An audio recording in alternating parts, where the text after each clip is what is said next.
सब कोई ऊपर निकल जाए, सबके फोटो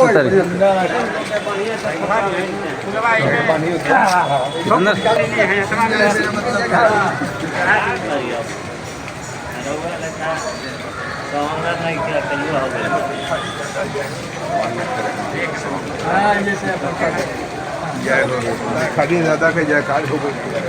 खाली दादा अमर है, अमर है, अमर है, खाली दादा अमर है, अमर है, अमर है, अमर है, कलाकार भिखारी ठाकुर अमर है, लोक कलाकार भिखारी ठाकुर अमर है, लोक कलाकार भिखारी ठाकुर अमर है, लोक कलाकार भिखारी ठाकुर अमर है, कलाकार भिखारी ठाकुर अमर है, लोक कलाकार भिखारी ठाकुर अमर है, लोक कलाकार भिखारी ठाकुर अमर है, लोक कलाकार भिखारी ठाकुर अमर है, भिखारी ठाकुर अमर है,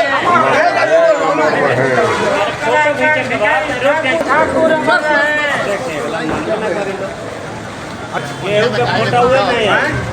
अच्छा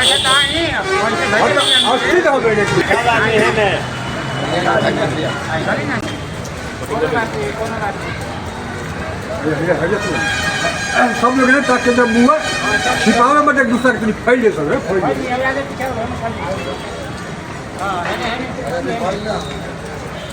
भैया देखिए बानी आज 54वां पुण्यतिथि बा भिखारी ठाकुर जी के, और ए अवसर पर हमने के बतकही के जौन विषय बढ़ुए वो बढ़ुए कि वर्तमान समय के जौन भोजपुरी बा माने भोजपुरी के का दिशा बा दशा बा, भोजपुरी के साहित्य कहाँ जा रहल बा, गीत कहाँ जा रहल बा, सब कुछ, और भोजपुरी भाषा के मूल्यांकन जौन बढ़ुए ओकर मापदंड का बा। हाल फिलहाल में अभी चलत और बहुत चर्चा चलता जैसे फेसबुक पर चाहे साहित्य जो पढ़त हुई जो जानत हुई कि एक बिष्ट जी बने वो लिखलन, और उनकर मूल्यांकन टोटल भोजपुरी के मूल्यांकन उ जौन कैले बने खाली और खाली पवन सिंह के गाना पर कैले बने, और पवन सिंह के गाना जौन बड़ुए ओकरे के देख करके भोजपुरी भाषा के पूरा मूल्यांकन कैले बने, जना के हम कृष्णेंदु ओकरा के पूरा एकदम कंडम करतानी। काहे से कि भोजपुरी साहित्य जौन हुए, भोजपुरी भाषा जौन हुए खाली गाना ना हो, साहित्य के एगो अंग हो गाना, कविता, गीत, नाटक, बहुत सारा अंग बा साहित्य के। और समग्र में जब देखल जाए भोजपुरी साहित्य के समग्र में जब ओकरा के विवेचना कल जाए तब मानल जाए कि भोजपुरी साहित्य जौन बड़ुए अश्लील बा, फुहड़ बा या का बा।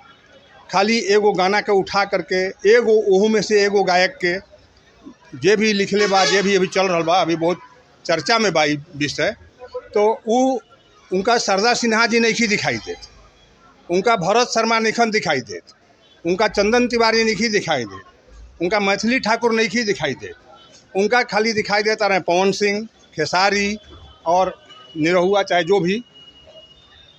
पूर्व में जाई तो महेंद्र मिश्र उनका नहीं दिखाई देत, उनका भिखारी ठाकुर नहीं दिखाई देत। तो हो का गोल बा एक परसेप्शन तैयार कर दिया बा, और ई भोजपुरी भाषा के खिलाफ में बहुत बड़ा षड्यंत्र बा कि भोजपुरी भाषा के मान्यता ना मिलो। एकरा खातिर कुछ एगो दल माने कोनो पार्टी नहीं बनल, कुछ लोग बा साहित्यकार लोग हिंदी के भोजपुरिया क्षेत्र के ही बा लोग, वो लोग एगो षड्यंत्र चलावत रहता हमेशा कि भोजपुरी भाषा के मान्यता मिल जाई तो हिंदी कमज़ोर पड़ जाई। ए के चलते वो लोग चलावत रहता कि भोजपुरी बहुत अश्लील बा, जबकि हमनी के जाइल जा कौनो भाषा में जाइल जा तो हर तरह के गीत, हर तरह के पेंटिंग, हर तरह के चीज़ हमनी के देखे के मिलेला, समझे के मिलेला। और चूँकि वो देखता रहे वह चीज़ तो उनका वो दिखाई दे रहा बा कि हई पवन सिंह ही बने, वह एगो कैले बने, वह उनके रूप से देखल जाए भोजपुरी के। तो ये एगो षड्यंत्र बा। तो जौन आज भोजपुरी बड़ुए, भोजपुरी के हमनी के देखे के बाद समग्र रूप से देखे के बड़ुए तो बहुत साहित्यकार बा लोग जो कि कविता लिख रहा बा लोग, कहानी लिख रहा बा लोग, नाटक लिख रहा बा लोग, नाटक के क्षेत्र में भी भोजपुरी भाषा में लेखन चल रहा बा। कविता भी बहुत चलता है। ये टाउन में ही हमारा लागत है कि कम से कम 50 गो कवि बने जो उनकी भोजपुरी में लिख रहा बने, अच्छा लिख रहा बने, बढ़िया लिख रहा बने। लेकिन कभी भी वो लोग ओकर चर्चा नहीं करत। वो लोग खाली पवन खेसारी और निरहुआ। तो मैं सुशील तिवारी सामाजिक राजनीतिक कार्यकर्ता हूँ। भिखारी ठाकुर सामाजिक शोध संस्थान आरा बिहार के माध्यम से आज भिखारी ठाकुर की पुण्यतिथि मनाई जा रही है। इसके लिए आयोजक मंडल के संयोजक कहें, इस संगठन के संस्थापक कहें, भाई नरेंद्र जी को मैं बधाई देता हूँ। आज भिखारी ठाकुर जी का पुण्यतिथि है।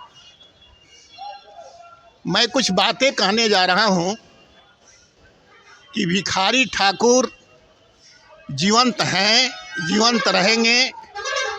उनकी कार्यशैली ऐसी थी कि उनको कोई मार नहीं सकता है, और उनको मारने की ताकत अभी किसी भी भोजपुरी गायक, किसी भी भोजपुरी सिनेमा के कलाकार और किसी तरह के लोगों के पास नहीं। आज भिखारी ठाकुर की पुण्यतिथि के समय जिन चीज़ों को याद करना है उसका सबसे बड़ा महत्व है।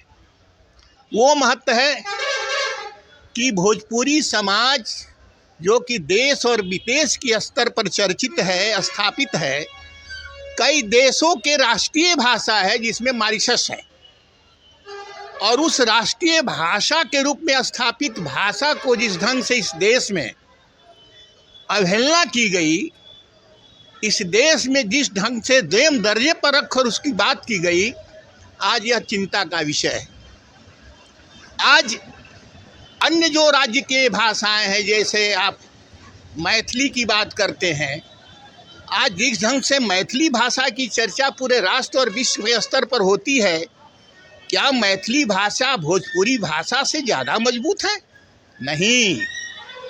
हमारी एक संस्कृति है कि मैं उस संस्कृति को राष्ट्रभक्त के रूप में प्रचारित करता हूँ, समाज सुधार के रूप में प्रचारित करता हूँ। साथ साथ जब देश में उस तरह की विपदा आती है तो हम भोजपुरी भाषा में खड़े हो जाते हैं, और उसी के प्रतीक के रूप में माने जाते हैं लोक कलाकार भिखारी ठाकुर जी। और भिखारी ठाकुर को केवल गायन के परिप्रेक्ष्य में रखकर कभी भी आप उन्हें कभी भी शेक्सपियर की उपाधि नहीं दे सकते हैं।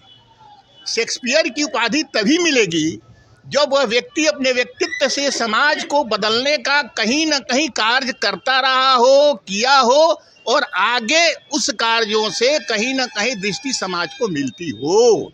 उसी को शेक्सपियर कहते हैं। आज शेक्सपियर जिंदा है। क्यों जिंदा है?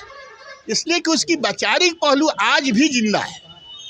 तो मुझे कहने का मतलब है कि भिखारी ठाकुर न कभी मरे हैं न मरेंगे, और उनकी दृष्टि आगे चलती रहेगी। जिस तरह से इस देश में गांधी की बात होती है, जिस ढंग से यहाँ वीर कुंवर सिंह की बात होती है, अलग अलग क्षेत्रों के लोग हैं, उसी तरह से भिखारी ठाकुर को भी पूरा दुनिया जानता है, और उन्हें भोजपुरी की शेक्सपियर के रूप में जाना जाता है।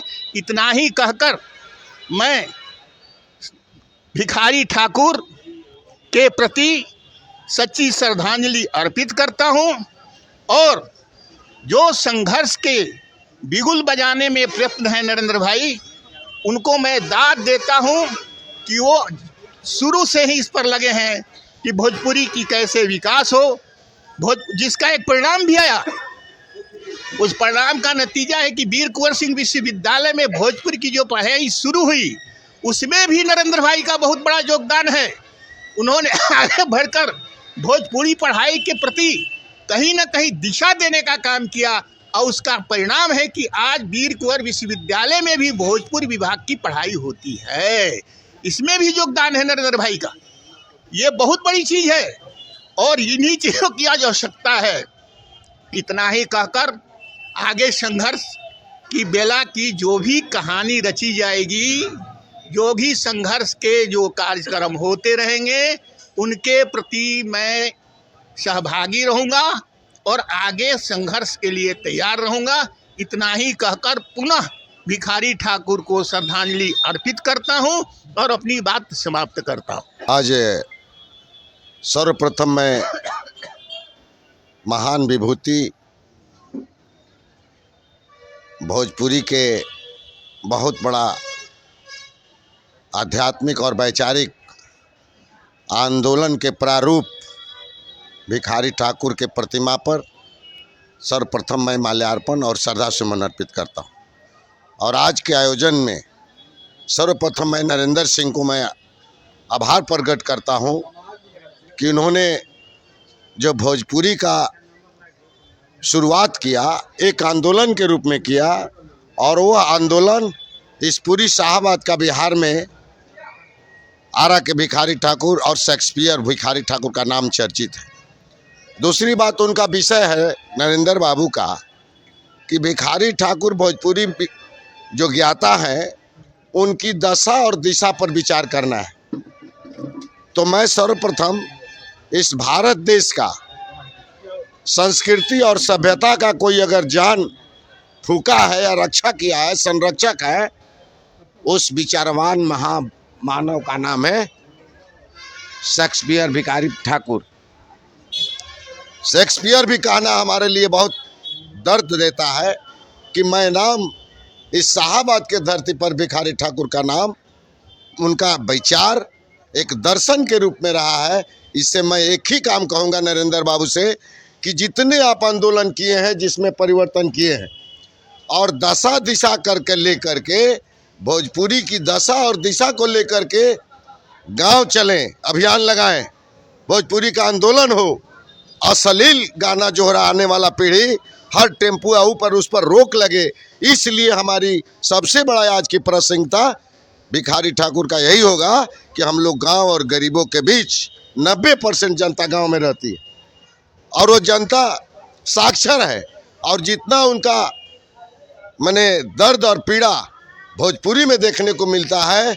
मैंने साइकिल यात्रा 7000 गांव टोला घूम करके मैंने देखा है कि आज गांव और गरीबों की भोजपुरी में कितनी महत्व है, और भोजपुरी में जो अश्लील गाना बनाए जाते हैं, हमेशा ही अपना अपना दुकान चलता है। अब भिखारी ठाकुर एक महामानव हम कहते हैं, आज भिखारी ठाकुर व्यवसायिक बना दिया गया है। उनके रूप को लेकर के, उनके भोजपुरी के रूप को लेकर के अश्लील गाना मार्केट में चल रहा है। उसमें नौजवान टेम्पू से लेकर के दुकान, दौरी, ट्रक, ये सब चलाते हैं। इस पर रोक लगना चाहिए। यही आज उनकी प्रासंगिकता है और यही गांव की दशा और दिशा का निदान है। बहुत बहुत धन्यवाद। और अंत में मैं सभी सम्मानित अतिथियों का भी मैं आभार प्रकट करता हूं, और अंत में आप लोग के तरफ से, शाहबाद की तरफ से मैं सुमन अर्पित करते हुए अपने बात को विराम देता हूं। धन्यवाद। और जितने लोग भी मुझे देख रहे हैं, जितना लोग भी हमारा के देखा तनी, सबके हमारा प्रणाम बा। आज भिखारी ठाकुर जी के चाचा के आज में हमन के सब जने जुटल बानी के, तो भोजपुरी को हम लोग चाहते नहीं कि बहुत आगे जा भोजपुरी के हम, पर कुछ लोगों के वजह से भोजपुरी में गंदगी फैल रही है।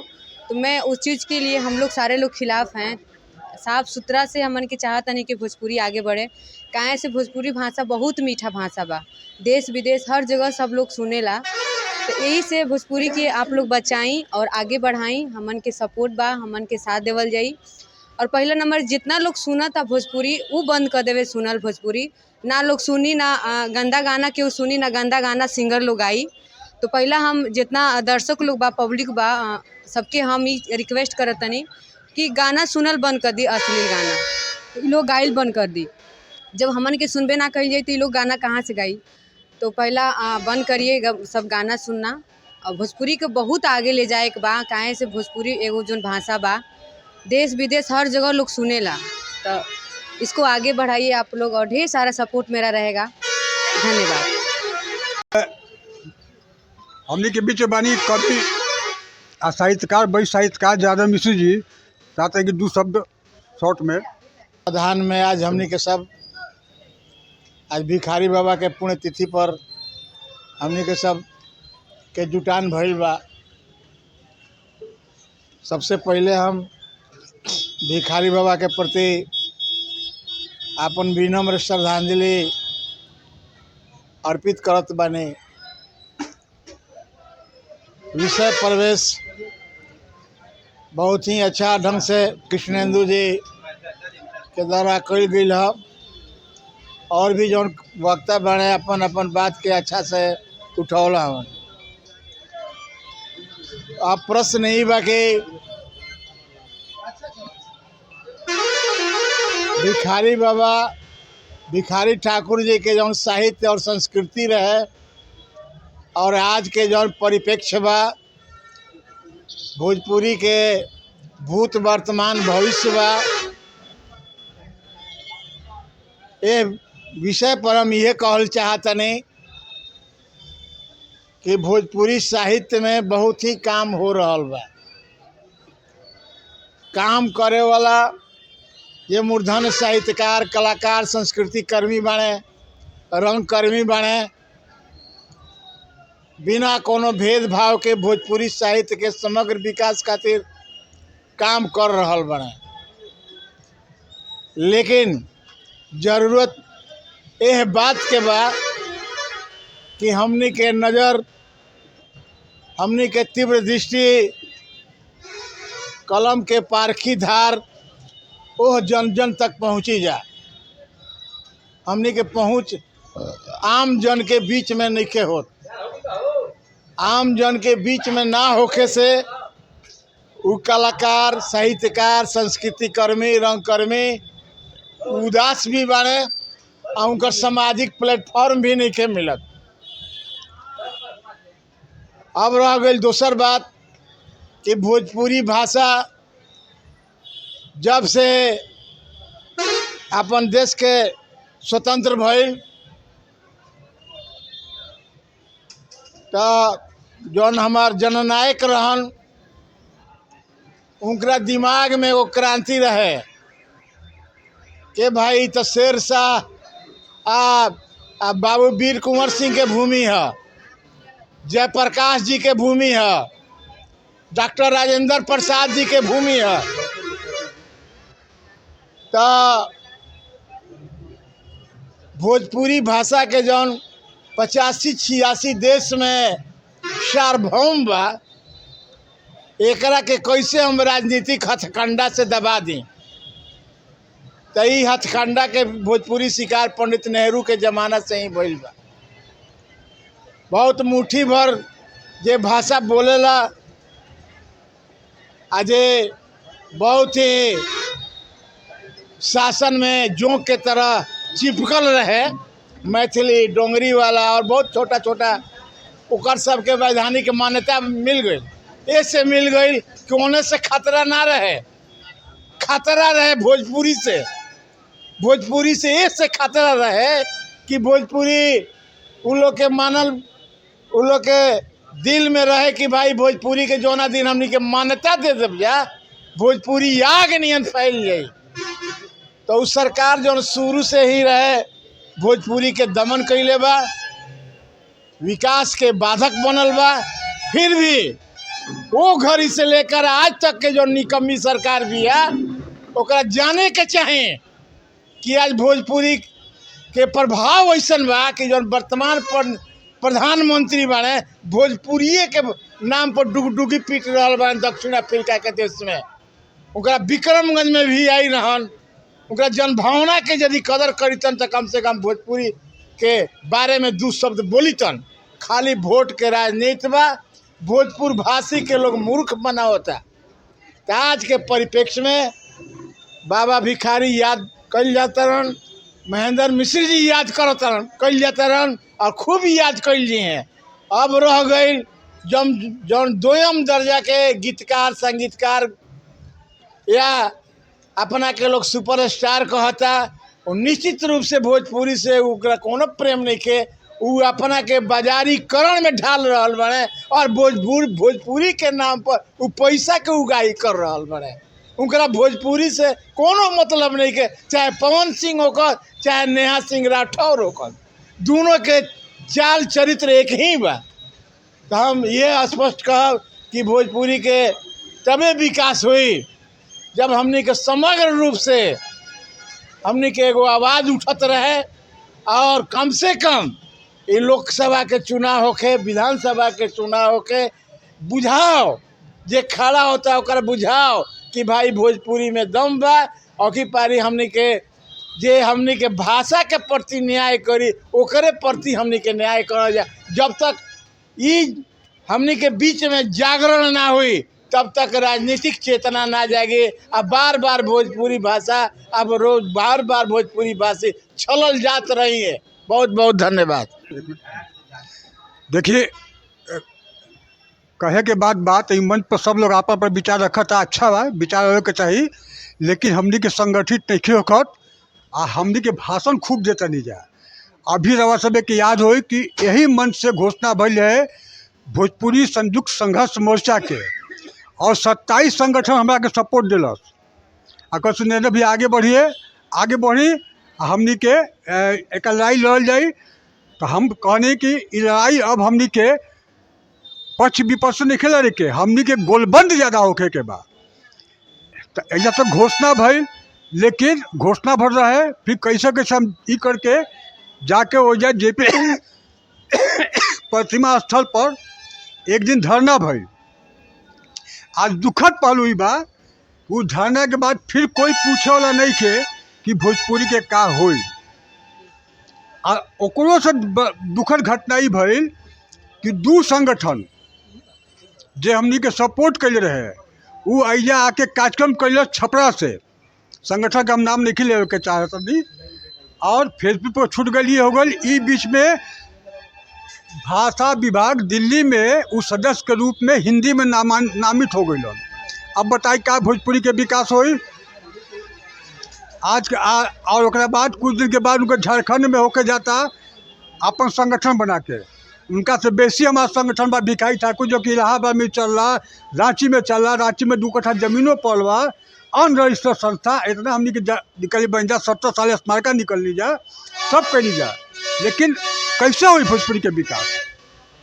आप रहुआ एक तरफ हमारे सपोर्ट देता नहीं, एक मंच बनल, जब मंच बनल तो ठीक बा।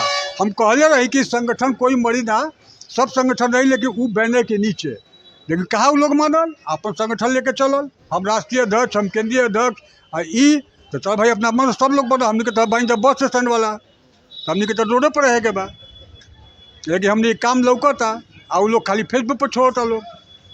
तो कहे के मतलब है कि एका से भोजपुरी के विकास ना हो। भाषण लक्ष्यदार हमू दे सकिला, रवो दे सकिला, सब कुछ दे सकिला, प्रैक्टिकल में आके स्ट्रगल करी। सुशील तिवारी जी हम तो कहल कि चल जाए, हमने के निकालल जाए, वो हमने पैसा कहाँ से आई, कहाँ से जुटावल जाए, रख निकाले के गाँव पंचायत ई करे खातिर। अब पॉलिटिकल पार्टी चाहे कोई हो के, हम कोई के नाम नहीं धरे के चाहत, ओकरा झांसा में आओ के नहीं खे, काहे कि वो आवता भोजपुरिया के बजावता। ओकरा से ज़्यादा दोषी बात हमन के खुद समाज दोषी बा कि हम जानते हुए भी अनजान होता नहीं। हम उनका हनुमान जी के भक्त है तो हनुमान जी के नाम ले, हम सीता जी के भक्त है तो सीता जी के नाम ले, लेकिन समाज की जब बात आई तो सब किनारे हो जाए। तो ये मानसिकता सुग्रह सब है तब्बे हो, न तो सबसे बड़ा तो शर्म के बात ही बा कि नेपाल में द्वितीय राजभाषा, मॉरिशस में द्वितीय राजभाषा, और जाके भोजपुरी हो कुछ नहीं कही का माई बाबू नहीं खन। तो ये कहनी है एक आ गया विचार विवाह में, ये सब रख देनी है रवा के सब सामने। अब हम चाहता नहीं कि विनोद जी, भिखारी ठाकुर जी के पुण्यतिथि मनावल जा रहल बा। आज हम बतावल चाहतनी कि आज गुरु पूर्णिमा भी है। सब गुरु लोग के सबसे पहले हम जे लोग भी हमरा के बनावे में निर्माण कैले बा विचार के, वो सब लोग के दंडवत करत बानी। बड़ी विचित्र विडम्बना बा भोजपुरी के लेकर के, कहीं ना कहीं ऐसा लागत है कि भोजपुरी मात्र भाषा ना हो, ये एगो सभ्यता और संस्कृति के वाहक बा। देश के आज़ादी के बाद कहीं ना कहीं एगो बहुत बड़ विचार से विश्व अपरिचित रह गई बा। ऐसा नहीं कहल जा सकत, लेकिन भारत तो जरूर कहीं ना कहीं अपरिचित रह गई बा। भोजपुरिया संस्कृति है कि वो दोसरा के खिया के दोसरा के कह के या करेला आ तब अपना के करेला। रउआ आज बिहार के दशा देख ली, भाषा के विकास से का होला। अभी हाल में मैथिली के मिलल हा, शुरुआती दौर में अगर हमनी के भोजपुरी भाषा के मान्यता मिल गई रही तो आज जौना तरह से महाराष्ट्र, गुजरात, राजस्थान विकसित भइल बा, हमनियों के विकास हो गई रही। लेकिन कहीं ना कहीं नेताजी लोग के जरूर में योगदान बा कि बिहार कैसे बर्बाद हुई। तो यह तरह से हमार उम्र 55 साल हो गई बा, हम देख रहल बानी, आँख से आंसू आवेला, पीड़ा बहेला। छठ के गीत हमरा भोजपुरी के ऐसा सुंदर सुंदर बा कि जौना के गावल जाला तो वास्तव में हृदय से जौन बा तौन उद्गार निकले लगेला। आज भिखारी ठाकुर जी के हम जौन बा तौन पुण्यतिथि के अवसर पर ज़्यादा ना बोलब, बाकी जरूर कहब कि भिखारी ठाकुर जी जौन भी कुछ कैले बानी उ तो अमिट बा, वो कभी मिट नहीं खे सकत। आज भी जन जन में उपस्थित बा, खाली हमनी के जगावे के जरूरत बा आ गांव गांव के लोगन के जाके समझावे के जरूरत बा कि भाषा के मान्यता मिली तब का होई। तत्काल हमरा हियाँ रोजगार होई, भाषा पढ़ावे खातिर जौन भी व्यवस्था सरकार कर रहल बिया। आज ही हमरा कहे में तनिको गुरेज नहीं खे कि भोजपुरी भाषा से सरकार के करोड़ों के आय हो रहल बा, लेकिन यह भाषा पर एक पैसा भी खर्च नहीं खे होत। तो हमनी के जे भी हमार नेता लोग बा, केंद्र में बैठल बा लोग आ जे साजिश कर रहल बा लोग, वो लोग के मुंह तोड़ जवाब देवे के जरूरत बा। हमार भाषा के साथ हमनी के अपमान नहीं जा सह सकत। आगे आवे वाला चुनाव में ना ओकरा पहले जे भी हमरा क्षेत्र में नेता लोग आवता, वो लोग के हमनी के घूमल बंद कर दिन जा, तब जाके हमनी के हक मिली। आ हमनी के अपन हक हुकूक खातिर हम आज भिखारी ठाकुर सामाजिक शोध संस्थान के तहत अपन सर्वस्व निछावर करके भी हम दम रखतनी। यह बात कह के हम अपन बात समाप्त करतनी। जब तक प्रैक्टिकल में ना आई तब तक कोई यथार्थ ना हो। आज भिखारी ठाकुर जी के पुण्यतिथि बा, हमू कहतानी, रउओ कहतानी, हुए कहतानी, लेकिन एक के सोची आगे कैसे का कल जाए। चुनाव के पहले यही मन से भइल है सब कि हमने कही कल जाए, हऊ कल जाए, हऊ कल जाए, लेकिन कार्यक्रम खत्म हो जाए, सबके अपना अपना घर जाके दुबुक जाई, फोन करब का कही जी देखी ना हई बात बा, का कही जी भाई हऊ बात बा, बस हो गई कहानी खत्म। गीतकार भिखारी ठाकुर जी के पुण्यतिथि बड़ुए आ विषय बा भिखारी ठाकुर के परिप्रेक्ष्य में आज के भोजपुरी के का हालात बा। तो हम ही दर्शावल चाहतनी कि आज के भोजपुरी भाषा भिखारी ठाकुर जी जौन दे के भाषा गईले, वो दोनों में परिप्रेक्ष्य में हम ये कहल चाहतनी कि जो भिखारी ठाकुर जी नारी के प्रति संवेदना रखनी, जकरा में बेटी बेचवा नाटक लिखनी, वो में का विधवा विलाप लिखनी, गबर किचोर, विदेशिया, पिया निसाइल, कलयुग प्रेम जकरा के कहल जाता, भाई विरोध। तो उस सब वहाँ के दिमाग में वो बात रहे कि ये सब जो भोजपुरी बा हमारा आवे वाला दिन में कामयाबी हुई। आज हमनी के दारू शराब पर नीतीश जी प्रतिबंध लगैले बारे, अब भिखारी ठाकुर जी पहले ही प्रतिबंध लगावे के सोच लेले रही कि अभी दारू से का खराबी हुई। हमनी के बेटी के विवाह करत रही जब बूढ़ा से, आज वहाँ के पहले सोच रहे, आज हमनी के सोच बा कि आजो गला घोटल जा रहल बा। दहेज प्रथा के चलते महिलाएं रात दिन मौत के शिकार हो रहल बाड़ी। हमनी के भोजपुरी में आज भाई विरोध पहले भिखारी जी दे के गइल बाड़े, आज हमनी के भाई भाई में लड़ाई हो रहल बा, हमनी के आज लड़ रहल बन जा। तो कहाँ वहाँ के सोच रहे, जौन सोच रहे कि हमनी के समाज में जो दे के जा रहल बानी मंडली के बीच में तमाशा करके, इहे ना वहाँ के सोच रहे। गरीब के वहाँ के शोषण से मुक्ति देवे खातिर, पेट रोजगार चलावे खातिर ढोलक बजावे वाला, झाल बजावे वाला गरीब के मजदूर के अपना संग में रह करके और 200-400 मंडली में ये बात के वो घड़ी प्रचार करते रही कि ए हमारे देश के जनता, भोजपुर के धरती के जनता, ये बात समझ ला कि है काम बा, बेटी कोई के बिकाई ना, ओकरा पर रोक लगावे को होई, दारू पर रोक लगावे को होई, विदेश जइबा तो दूसरा पत्नी से ओकरा के साथ ना रहे के चाहिए। अब जहाँ तक बात बा आज के भिखारी भोजपुरी भाषा के, तो आज तो ऊ तो एकदम खंडित हो गई बा। जितना लोग गायक लोग बा द्व्यर्थी गीत गावता, अब बेटी बहन के इज्जत के नीलाम कर देता। घर में फिल्म जो बनत रहे वो फिल्म देखे लायक नहीं खे। पहले के फिल्म रहे कि घर में सब कुछ बैठ के देखत रहे। अब रह गई विकास के बात, तो भोजपुरी तबे विकासशील होई, तबे आगे बढ़ी कि हमनी के घर में जाके अपन छोटकन छोटकन बचवन के कहम जा, ए बबुआ ई बाबूजी कह, दादा कह। भोजपुरी में जब वो बोले लगी एक भाषा वो सीख जाई। अंग्रेजी तो स्कूल में लोग जा करके मम्मी पापा सिखाते बा, पहले अपना बच्चा के सिखावे के पड़ी कि ए बबुआ एक भाषा सीखो। कौची भाषा सीखबे? तो भोजपुरी में बोल, प्रणाम बाबूजी, प्रणाम दादा। अब मम्मी कहता लोग, तो हम घरवा में बचवे के ना सिखाइब तो आगे भोजपुरी बढ़ी कैसे? तो यहाँ हम बोल देम, घर में बच्चा के अंग्रेजी स्कूल में भेज देम, आके डैडी मामा कह पापा कही, तो कहाँ से भोजपुरी बढ़ी? पहले बच्चा को एक भाषा अपने माता पिता घर में सिखाए और घर में बोले, तब तो भोजपुरी के विकास होई। 8वीं अनुसूची में जहाँ तक बात बा एकरा के, हम लोग मिल के एकरा पर लड़ाई लड़ी जा, और वैसा लड़ाई लड़ी जा कि जितना अश्लील गीत गावे वाला जो हमनी के विरोधी बा, नाटक देखावा था गलत सलत, ओकरा के विरोध करे के बा, तब जाके भोजपुरी भाषा आगे बढ़ी और ओकर विकास होई। जय भोजपुरी, जय भिखारी।